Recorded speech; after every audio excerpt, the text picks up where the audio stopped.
데살로니가 후서 제3장 우리 2절에 있는 말씀을 우리 같이 한 목소리로 말씀을 봉독합니다.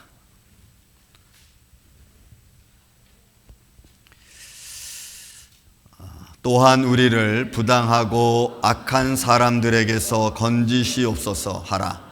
믿음은 모든 사람의 것이 아니니라. 아멘. 한 번 더 기도합니다. 은혜로우신 아버지 하나님 감사합니다. 생명의 말씀이 우리와 함께하여 주시고 주의 거룩함이 우리 안에 충만하게 하여 주옵소서. 생명의 말씀을 주심을 감사합니다. 오늘 이 말씀 안에서 우리가 새로운 심 얻기를 원합니다. 주님께서 역사하여 주옵시고 주님께서 이 시간 말씀을 통하여 말씀을 전하는 자도 듣는 자도 예수 그리스도 안에서 은혜 나누는 축복의 시간 되게 하여 주옵소서. 주님만이 홀로 영광 받으시옵기를 원하옵고 사랑이 많으신 예수님의 이름으로 기도하옵나이다. 아멘. 김지원 집사님, 제 방에 가면은 자리에서 제가 리모컨 차지시켜 놨습니다. 여러분, 오늘은 간단한 말씀이지만 오늘 이 말씀 가지고 잠시 여러분들 은혜를 나누고자 하는 것은 이 데살로니가 교회에 바울이 굉장한 칭찬을 합니다. 그런데 그 칭찬을 한 데살로니가 전서에 앞서 데살로니가 후서는 이제 마지막 답장을 하는 모습입니다. 근데 그 마지막 모습에서 바울은 이 데살로니가 교인들에게 이 말씀을 던지는 거죠. 믿음은 모든 사람의 것이 아니니라. 왜 이 말을 던졌을까? 그렇게 데살로니가 교회를 칭찬한 후에 왜 이 말씀을 바울은 지금 하고 있는 걸까 하는 그런 의미에서 오늘 저와 여러분의 믿음을 좀 한번 바라보기를 원합니다.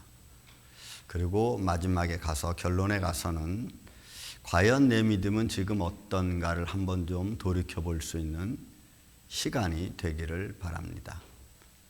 그래서 제가 질문을 이렇게 던지는 겁니다. 왜 믿음은 모든 사람의 것이 될 수 없는가? 오늘 제가 이 말씀을 던지면서 우리가 가진 믿음을 시험하려고 하는 말은 절대로 아닙니다. 판단하려고 하는 말도 아닙니다. 과연 우리 믿음은 지금 내가 하나님 앞에 어떤 모습으로 있는가라고 하는 것에 대한 본질적인 겁니다. 정말로 믿음을 가진 이런 삶이 왜 힘든가? 저는 그거를 좀 말하려고 하는 겁니다. 믿음을 가지고 있는 믿음이 왜 힘든가 하는 거죠. 만약에 그렇다면, 그런 힘든 믿음을 우리가 가졌다면, 정말 힘든 믿음을 우리가 가졌다면, 또 갖게 된다면, 그렇다면 우리는 축복의 삶을 누려야 되지 않느냐 이거죠. 그렇게 어렵고 힘든 믿음을 내가 가졌다면 그 믿음에 대한 결과가 우리 삶 속에 있어야 되지 않겠느냐. 그런데 그 믿음이 오히려 나를 방해하고 나를 힘들게 한다면 과연 그 믿음은 축복일까? 바울은 갈라디아 교회 성도들에게 갈라디아 1장에 이런 표현을 씁니다. 3장에 가서 그런 표현을 씁니다. 너희가 성령으로 시작하였다가 육신으로 마치겠느냐? 너희가 믿음으로 시작했다가 사람의 계획으로 마치겠느냐? 하나님의 일을 계획했습니다. 믿음으로 설정했습니다. 믿음으로 기도를 시작했습니다. 그런데 결과가 엉망진창이 되고 후회와 낙심과 절망으로 되어버린다면 과연 그것을 우리는 어떻게 평가해야 될까?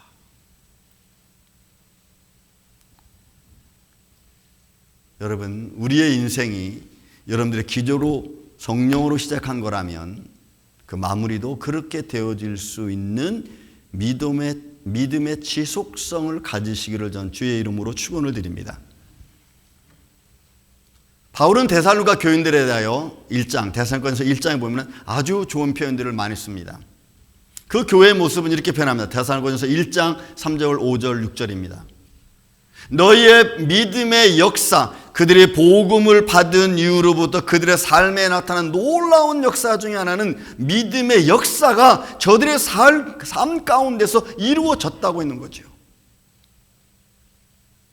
또 믿음의 역사뿐만이 아니고 사랑의 수고, 저들이 하나님의 영광을 위해서 믿음을 가진 자들이 저들과 형제와 형제 속에서 이웃과 이웃 사이에서 교회 안에서 사랑의 수고를 아끼지 않았습니다. 섬김의 모습을 아끼지 않았습니다.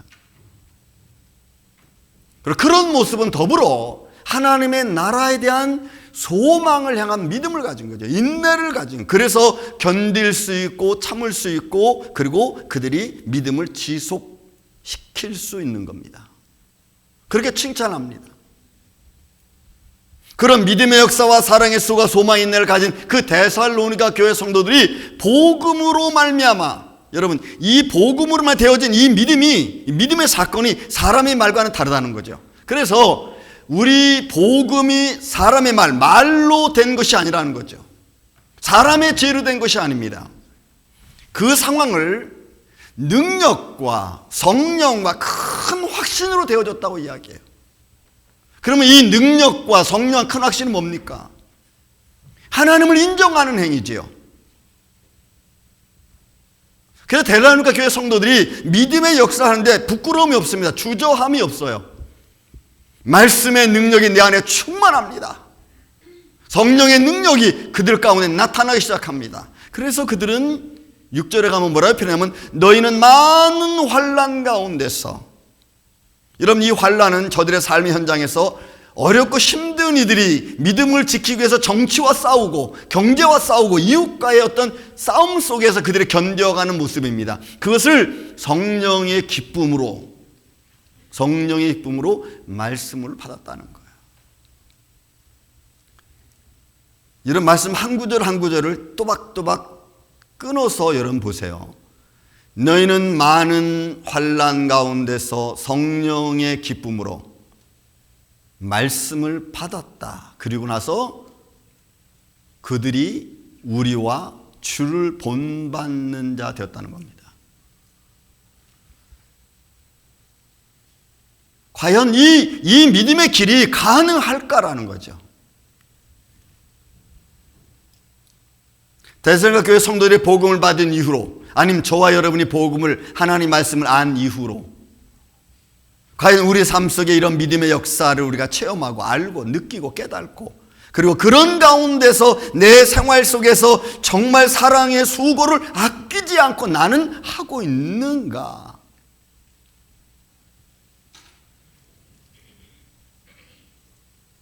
하나님의 나라에 대한 소망도 내가 끝까지 갖고 그 믿음의 길을 이 현실 속에서 살아가고 있느냐 하는 거예요.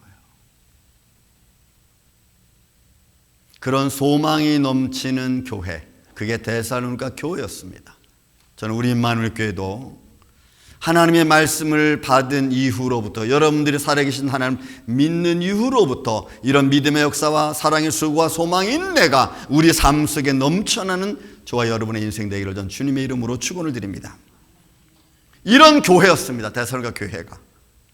그런데 이런 교회가 왜 바울은 끝말에 가서 3장 마지막 인사말을 두고 오늘 본문에 있는 말씀처럼 왜 믿음은 모든 사람의 것이 아니라고 말씀하고 있는가 하는 겁니다.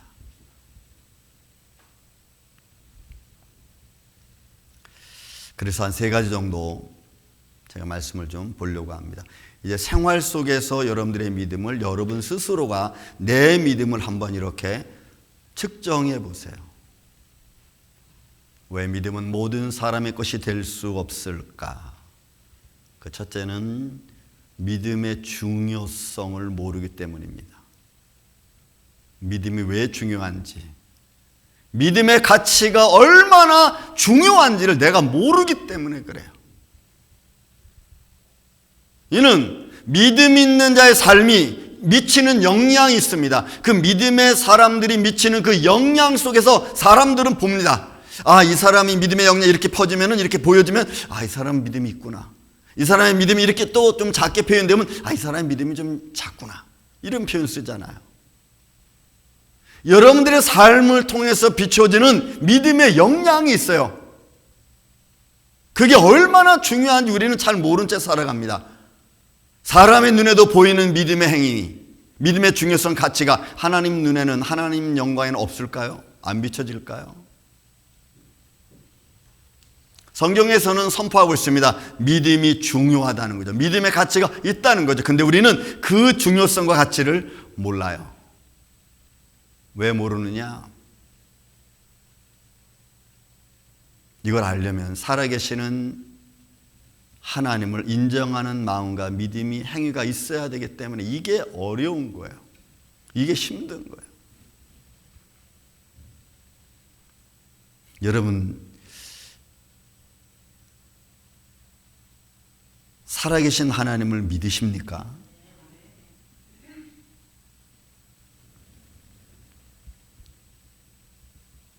이거 인정하면은 여러분들이 생각이 많은 게 달라져야 됩니다. 하나님이 나를 지켜주시고 하나님의 인도하심. 왜요? 하나님이 살아계시고 나의 주인이시라면 주인 대신 하나님이 나를 지키시고 인도하는 거 여러분 당연하죠. 여호와는 나의 목자시니 내가 부족함이 없으리로다. 그가 나를 푸른 초장으로 인도하시고 쉴 만한 물가로 인도하시는도다. 그의 이름을 위하여. 하나님이 인도하시면 그의 이름에 걸맞는 겁니다. 그가 나를 지켜주시면 그 이름이 그 안에 지켜주심이 있기 때문에 그렇습니다. 내가 사망의 음침한 골짜기를 다닐지라도 해를 두려워하지 않는 것, 주의 말씀과 지팡이지요. 그게 나를 지키시나이다. 하나님의 인도하심과 지켜주심입니다. 그걸 내가 인정해야 돼요. 하나님의 지켜주심과 인도하심을 여러분들은 또 믿습니까?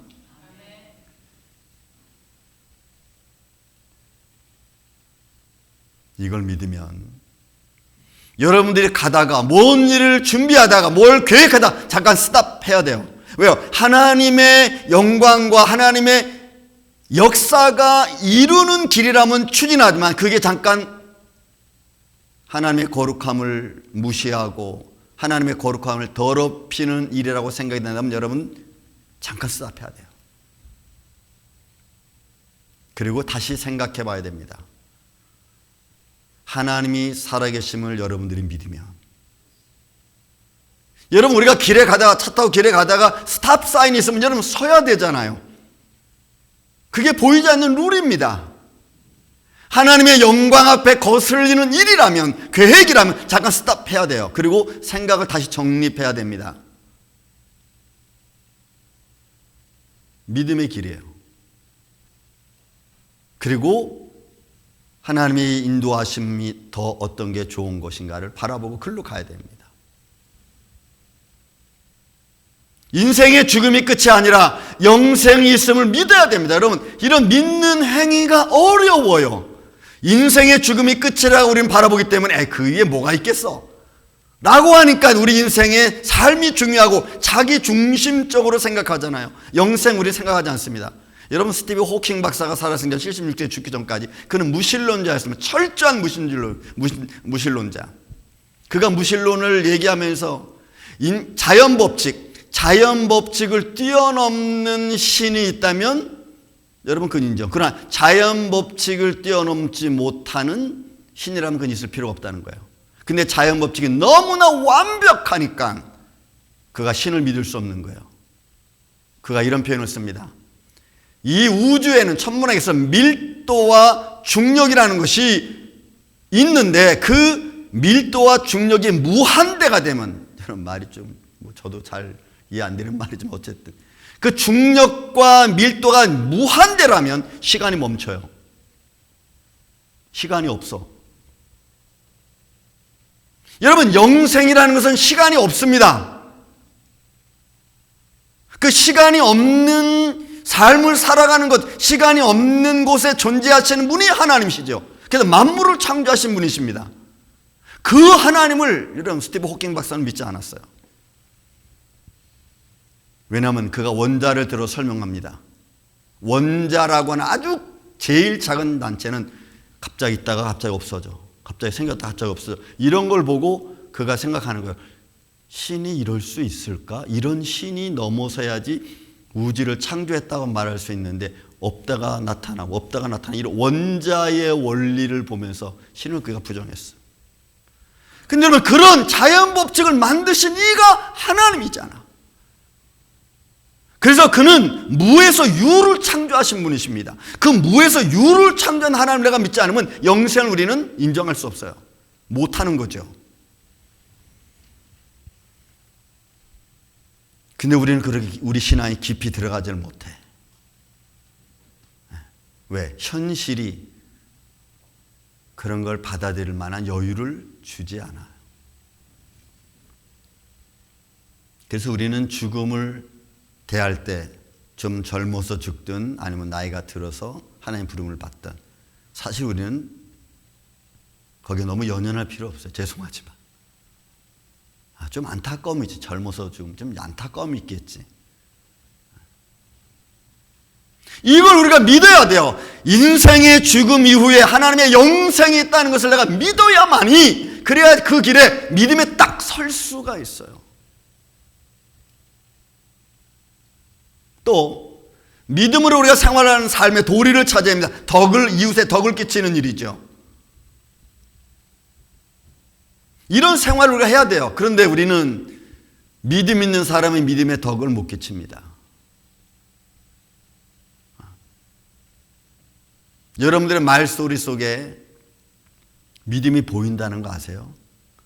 여러분들의 행위 속에 믿음이 보이는 걸 아세요? 근데 우리는 그런 거 생각 안 해요. 여러분들의 언어 속에 믿음이 있습니다.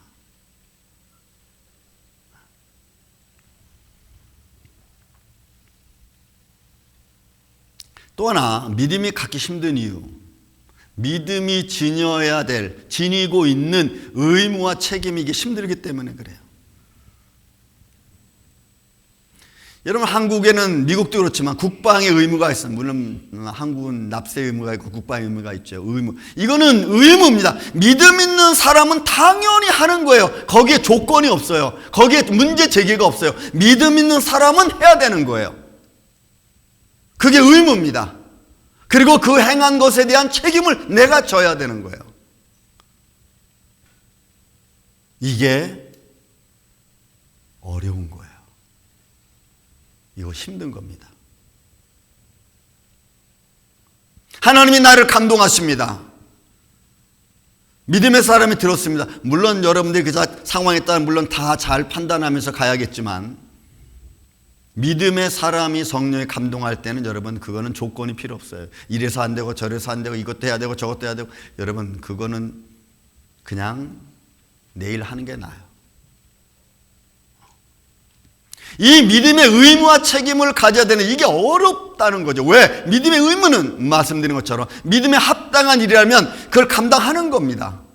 하나님이 나를 부르셨습니다. 그리고 내게 맡겨진 것이 그게 봉사가 됐든 섬김이 됐든 어떤 일이 됐든 그것은 다 그냥 내가 할 수 있는 달란트 안에서 진행되어지는 거예요.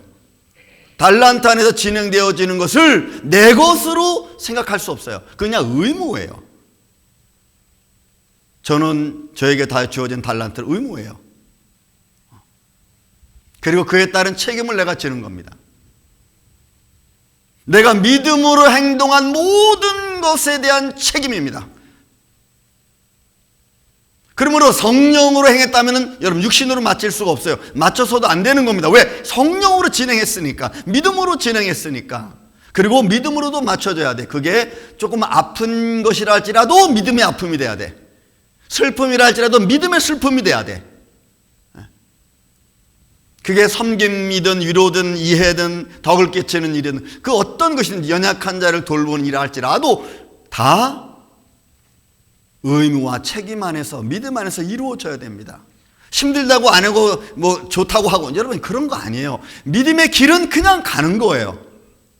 가라 그래서 가는 게 아니고 내가 믿음의 사람이니까 가는 겁니다. 그래서 이 믿음과 의무를 지키는 데 있어서는 항상 내 내적 갈등이 있어요. 내 마음과 내 생활들하고 내가 싸워야 되기 때문에 그래. 이거는 여러분들이 우리가 평생 하나님이 나를 부르시는 그 순간까지 지고 가야 될 저와 여러분의 개인의 십자가입니다.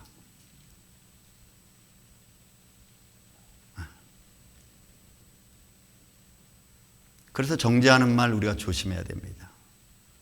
무시하는 말, 뭐 이거 하지, 잘하니 못하니, 생활 속에서 생활 판단하는 일, 차별하는 일, 차별하는 말, 의도, 이런 것들이 여러분 우리가 다 스탑해야 돼요. 왜? 하나님은 차별이 없으신 분이잖아요. 근데 우리가 차별하잖아.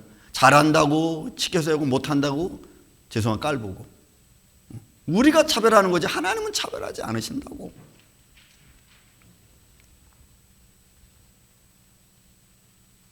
믿음이 가져야 될 마음의 자세. 아무래도 할 수 있는 역량을 하나님이 주셨고 그 역량을 받은 사람들과 감동된 자는 그냥 하는 거예요. 누가 시켜서가 아니고.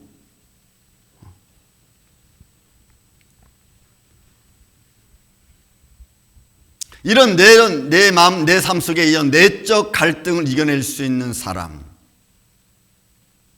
이게 믿음의 사람입니다. 그뿐만이 아닙니다. 믿음이 떨어지게 만드는 현실 생활과 현실 환경과 여러분들은 싸워야 됩니다. 믿음을 지키기 위해서. 이건 너무 중요한 일입니다. 이제 여러분들은 예배를 중심으로 해서 하나님을 찾아오는 것을 중심으로 생활하는 계획으로 살으십시오. 그렇게 계획을 세워야 됩니다. 예배 중심의 인생을 살아야 됩니다. 여러분 이게 아무것도 아닌 것 같죠? 왜 중요하냐면 현영수 교수님이라고 저분이 유대인 랍비 교육을 받으신 분이십니다. 유일하게 한국인으로서. 그분이 많은 책들 중에 잃어버린 쉐마 교육이에요. 쉐마가 신명기 6장 4절에서 9절에 나와 있는 말씀입니다. 그게 이스라엘의 가정교육이고 개인교육입니다. 자녀를 제자 삼으라는 것을 통해서 그들은 율법을 가르치고 토라를 가르치고 탈무드를 가르칩니다. 이 내용들의 전체를 중심으로 보면 그 교육 내용은 딱 이거 세 가지예요.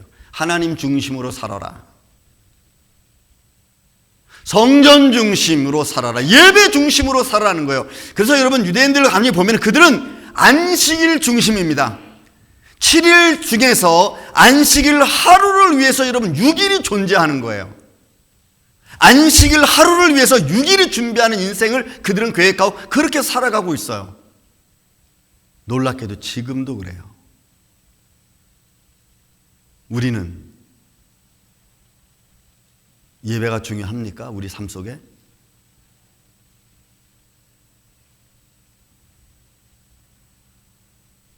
이렇게 예배를 우리가 중요시하지 않으면, 하나님을 향한 내 마음을 중요시하지 않으면 그 중요시하시지 않는 그 마음의 잠깐들이 내 거룩함을 너덜너덜하게 만듭니다. 내 믿음의 진가를 떨어뜨립니다. 이게 현실이에요. 점령 시대는 바쁘게 움직이죠. 여러분들의 믿음을 지키지 못하게 지금 시스템이 그렇게 만들어져 가고 있잖아요. 그리고 쉐마 교육은 여러분 개인과 가정에 대한 중심입니다. 너 개인적으로 네가 가정적으로 중심으로 살아가는 거죠. 자기 중심이 아니고 자기를 세워가는 모습으로. 우리의 인생이 예배 틀로 계획 수정해야 돼요. 하나님을 중심으로 여러분 수정해야 돼요. 그런 계획으로 우리가 세워서 인생을 살아가야 됩니다. 왜? 그게 믿음을 지켜주는 거예요.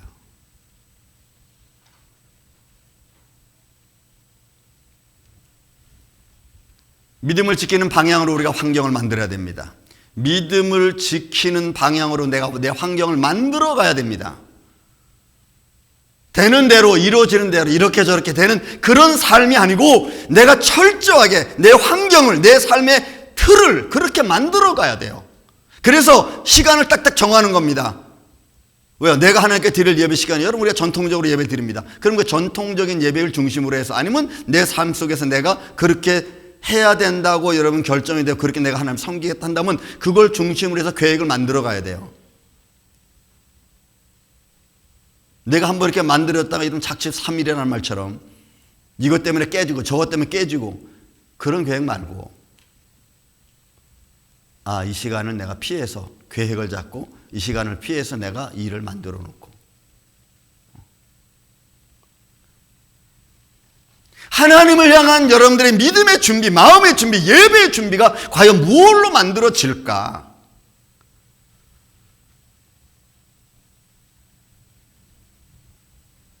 왜 믿음이 모든 사람의 것이 아닐까라고 하는 질문을 던져보는 거죠. 데살로니가 교회 성도들은 굉장히 중요하고 정말로 믿음에 출중한 사람들이었습니다. 그런데 왜 바울은 두 번째 편지인 마지막에서 이런 말씀을 던지고 있는 걸까? 믿음이 떨어지게 하는 것들과는 여러분들이 싸워야 됩니다. 멀리 해야 됩니다. 믿음을 떨어지게 만드는 것들과 멀리 해야 됩니다. 이것도 우리의 삶의 현실은 너무나 많을 거예요. 무엇이 여러분들의 삶을 멀어지게 만듭니까? 그게 내 남편이든 내 아내든 내 자녀든 삶의 일이든 사업이든, 이런 믿음의 내적 갈등에서 내가 믿음으로 서 있지 않으면 그 믿음은 언제든지 너덜너덜해질 수밖에 없어요, 여러분.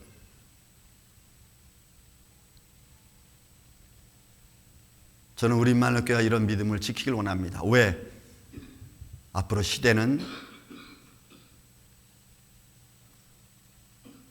예배 드릴 수 없는 사회로 갈 겁니다. 제가 97년도 미국 왔을 때 버겐몰이라고 하는 세븐틴하고 루터포 사이에 있는 그 몰이 있습니다. 그리고 21 몰이 있어요. 루터포에 있는. 거긴 주일날 문 안 열었어요. 근데 시간이 지난 지금은 여러분 몰의 문을 엽니다. 물 안 여는 곳도 있지만 문을 열기 시작합니다. 왜요? 사회 시스템이 그렇게 만들어가고 있거든요. 그렇게 만들어가고 있기 때문에 그걸 굳이 우리가 막을 필요가 있나? 이런 거죠. 아마 그런다고 해서 하나님이 나를 버리시겠어? 이런 말들이 아무것도 아닌 것 같지만 여러분들의 믿음을 약하게 만드는 조건들이 됩니다.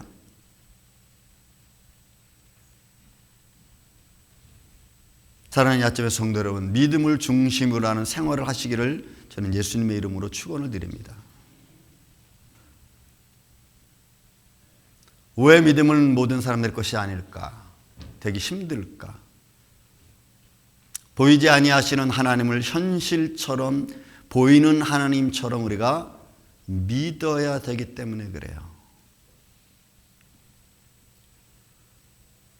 이게 어려운 겁니다. 하나님의 나라가 있다는 사실을 그냥 막연하게 믿는 게 아니고 현실적으로 내가 믿고 가는 거죠. 금방 제가 호킹 박사 얘기를 했습니다. 그분은 자기의 책을 써가면서 그 안에 이야기를 너무나 자연 질서가 완벽하고 그 완벽한 삶을, 그런 완벽한 이 우주 체계를 만들 수 있는, 아니 이런 완벽한 체계에 조금이라도 오류가 생긴다면 그런 신이 아니라는 언론 반론을 제기하면서 그는 신을 무시합니다. 신이 존재할 필요가 없다는 거죠. 글쎄요, 제가 그 호킹 박사 앞에 있다면 한번 이런 말씀을 드리고 싶습니다.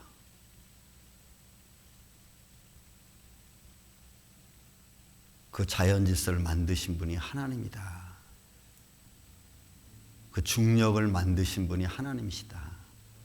중력의 밀도가 무한대라서 시간이 없는 영생, 그거 하나님이 만드신 거다. 하나님이 하신 거다. 그렇게 생각해 본 적은 없습니까? 라고 한번 좀 물어보고 싶어요.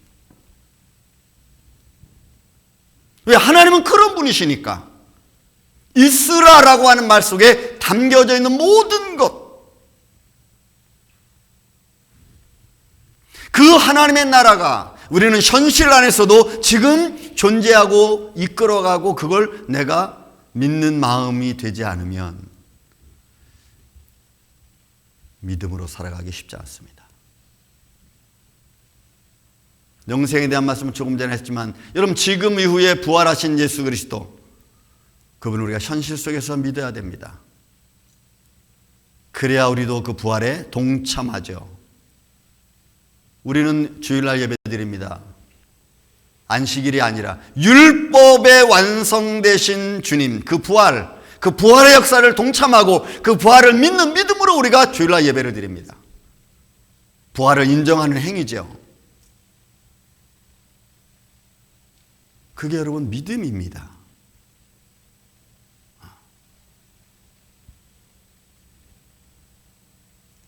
여러분들은 이런 믿음을 갖고 계십니까?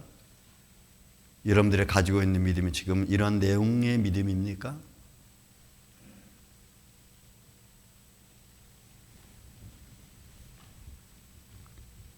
영원한 삶, 금방 말씀드렸습니다. 영원한 삶이 있다는 것을 내가 현실로 받아들여야 됩니다. 왜요? 사람은 죽으면 끝이다라고 여러분들이 만약에 혹시 믿는 사람이 있다면 죄송하지만 그 생각은 잘못됐습니다. 성경은 절대로 그렇게 말하고 있지 않아요. 이후에 또 다른 삶이 있다고, 영생이 있다고 우리가 분명히 말씀합니다. 근데 그 영생은 여러분들이 지금 쓰고 있고 먹고 마시는 것 가지고 되어지는 게 아닙니다.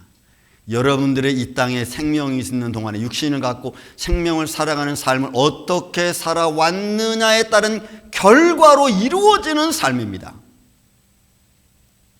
그래서 지금 사는 게 중요해요. 지금 내가 어떻게 사느냐가 너무너무 중요한 거예요. 대충 살려고 그러면 생각하지 마세요. 그게 여러분 믿음하고 연결된 겁니다.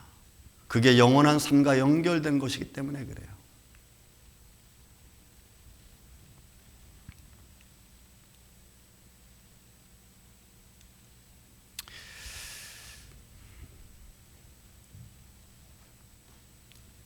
스크린을 넘겨주시기 바랍니다.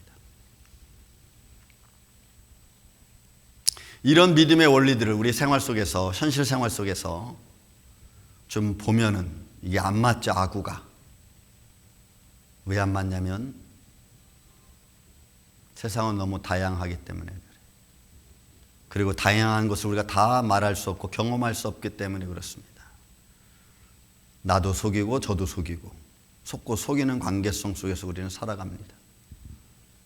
어느 경제사회학자는 이렇게 말합니다. 경제적 살인을 벌이는 사회, 경제적 살인을 이루는 사회. 나도 모르게 여러분 경제사회가 나를 죽이고 있다는 거예요. 나의 평안을 빼앗아가고 나의 안정을 빼앗아가는 이런 사회라는 거죠. 근데 우리는 그걸 모른 채 살아가고 있다는 거죠. 이익에 집착하는 사회입니다. 유익이 있어야 살아가는 사회라고 우리는 보는 거죠. 이익이 내가 미치지 않으면 우리는 방황합니다. 여러분 인생 방황하는 것보다도 내 믿음이 흔들려요. 믿음이 방황하는 거예요. 믿음을 확실히 내가 갖고 그런 믿음으로 살아가는 삶, 생활, 이게 어려운 거예요. 이게 힘든 거예요. 그래서 믿음을 갖기 어렵다는 겁니다.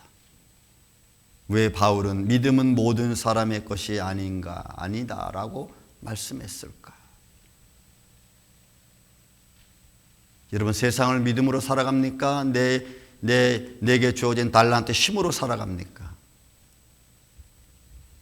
돈으로 살아갑니까? 건강으로 살아가십니까?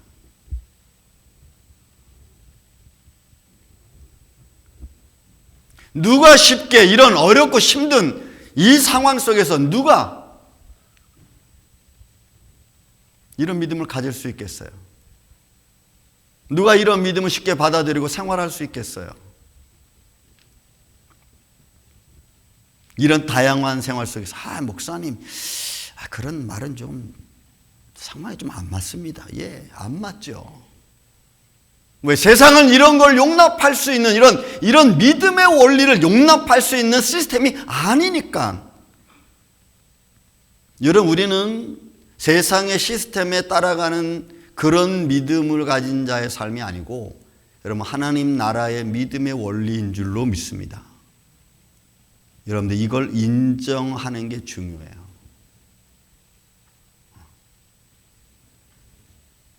내가 이런 걸 다 인정하지 못하면 우리 믿음은 계속 힘들 겁니다.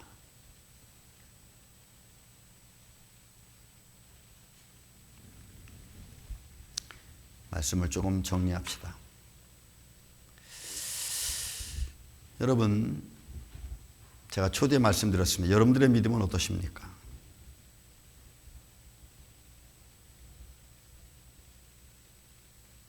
어떤 마음으로 지금 여러분들은 예배 드리고 계십니까? 정말로 믿음이 믿음되게 하는 생활, 저는 그런 여러분들의 믿음이 정말 믿음되게 할 수 있는 그런 길을 걸어가는 그런 예배가 되기를 전 주의 이름으로 축원을 드립니다. 그래야 내 삶이 새롭게 정립될 수 있습니다. 예배를 중심으로 한 생활 패턴을 만드십시오. 하나님을 중심으로 하는 생활 패턴을 만드십시오. 그게 우리가 사는, 믿음의 사람들이 사는 길입니다. 로마서 4장은 이렇게 표현합니다. 제가 이거 결론으로 내렸습니다. 믿음이 없이 하나님의 약속을 의심하지 말고, 믿음이 없이 하나님의 약속을 의심하지 말고 믿음에 견고하여져서 하나님께 영광을 돌리며 약속하신 그것을 능히 이루실 줄을 확신하는 믿음으로 우리 아침 저와 여러분이 살아가시기를 예수님의 이름으로 축원을 드립니다. 사랑과 은혜가 많으신 아버지 하나님, 우리 인생의 삶의 과정 속에 역사하시는 하나님의 손길, 오늘도 그 길 안에 있기를 원합니다. 성령님이 함께해 주시고 그 믿음의 아름다운 모습을 향하여 주님을 찬양하게 하여 주옵소서. 우리 임마누엘 장로교회가 이런 믿음에 서 있는 교회가 되길 원하고 하나님의 영광을 바라보는 거룩한 교회가 되기를 원합니다. 주님이 홀로 역사하여 주옵소서. 예수님의 이름으로 기도하옵나이다.